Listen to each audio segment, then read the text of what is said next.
नमस्कार मु रश्मि रश्मि किचन को आपण मानक स्वागत जनाऊँगी। तो फ्रेंड्स आज आम कंचा आंबर आम पना बनैबा।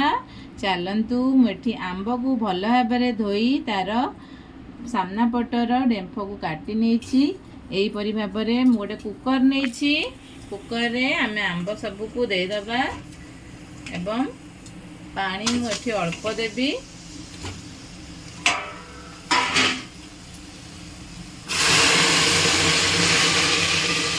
आंब दुईटी तीनोटी सीटी मारला जाए आम सीझेबा। देखंतु वर्तमान आंब गुड़िक केते सुंदर भाव में सीझी जाइए, बहुत सुंदर सीझी जाइए। वर्तमान आम आपको गोटे पात्र को बाहर करनबा एवं आम ठंडा करवा भल भाव में ठंडा करी आम तार रस सब बाहर करवा। देखु वर्तमान आम आंब गुड़िक ठंडा हो सारी सुंदर आम आंबर सब चोपा बाहर जाऊँगी। आंब सबको रस बाहर करनबा सुंदर देखु बाहर जाऊँगी। देखु आम आंब गुड़िकरू केते सुंदर भाव में रस सब मु बाहर कर पूरा परिष्कार भाव में केते पॉलिश भाव में देखु बाहरी। देखु मुझे किसी गोटे ब्लेंडिंग जार नहीं जाइए। वर्तमान आम ये आंब सब रस को आम देदबा। पुदीना पत्र को नहीं भल भाव में धोई नहीं पुदीना पत्र सब। देखु मुझे गोटे प्लेट रे किछि कला लुण नहीं किछि भजा होइथिबा जीरा एवं सुखिला लंका दुई तीनोटी को भाजी नहीं कंचारे मुठी पान मधुरी नहीं ता फ्लेवरटी बहुत बढ़िया लगे। पेट ठंडा करिवारे काम दिए भल फ्लेवर देवाई। इलायची नहीं मुठी 8-10 टी अलैच नहीं किछि गोलमरीच पाउडर नहीं एवं किछि अदा को काटी छोटे छोटे पीसेस नहीं। वर्तमान आम या सब ऐड करनबा भल भाव में ग्राइंडिंग होगापाई मुझे अल्प किसी चीनी ऐड कर नौची।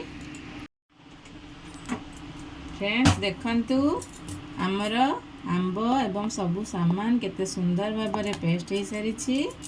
वर्तमान मुझे गोटे पात्र नहीं से आम सब जिन को ऐड करनबा। वर्तमान मु जाटी रे 2-3 चामच पानी मिसई वर्तमान ये आम ऐड करनबा पानी को। वर्तमान आम आंब को भल भाव में घांटा अल्प सीझा को दबा।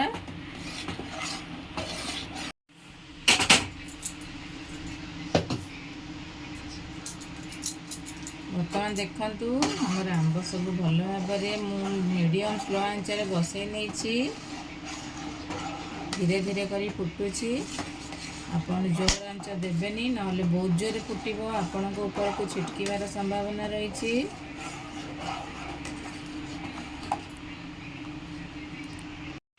वर्तमान मुझे 500 ग्राम आंब नहीं मुझे प्रथम 50 ग्राम चीनी देती एवं 150 ग्राम चीनी नौची। टोटाल मुझे 200 ग्राम चीनी नहीं। आपण मैंने केते आंब नहीं एवं आपणकर आंब केते खट्टा केते मिठा ताकू देखी आपण चीनी ऐड करे एवं यही सब सामग्री निश्चित भाव में पकातु। देखिए यार फ्लेवरटी बहुत बढ़िया लगी थाए।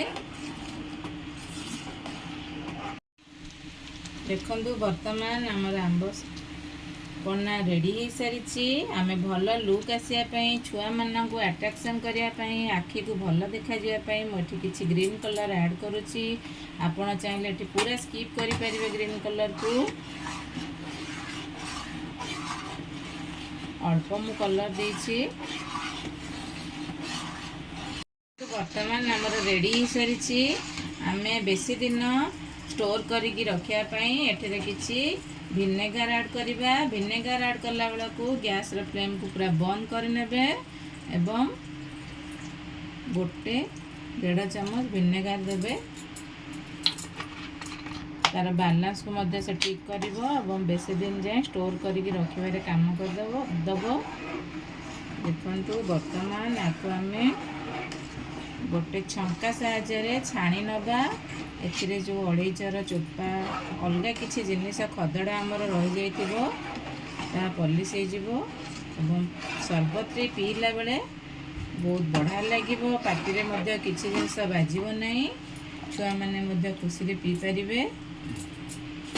ये गोटे छंका साहाय्य आम बर्तमान यही सब जिनिस को छाणीदे भल भाव चलतु।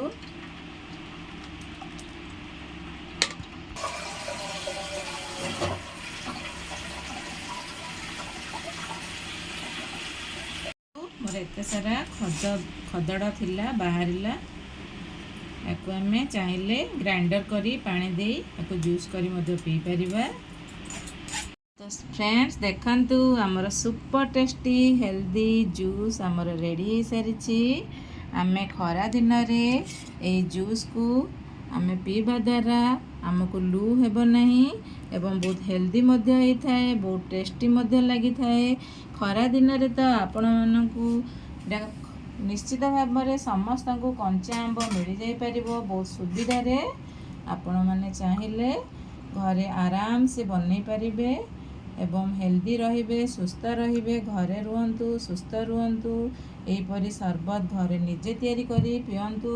फ्रेंड्स देखंतु एहीपरि भाव में आपण माने चाहिए गोटे वर्ष पई काच बोतल स्टोर करी मध्य फ्रिज रे रखंतु एवं जेते बेले दरकार हबो आपण पानी ऐड करी सरबत करी आपण माने पियंतु।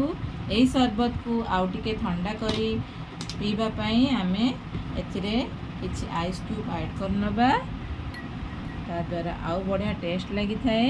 ठंडा ठंडा आमर सरबत रेडी सारी। तो फ्रेंड्स रहिली नमस्कार धन्यवाद जय जगन्नाथ बाय थैंक यू।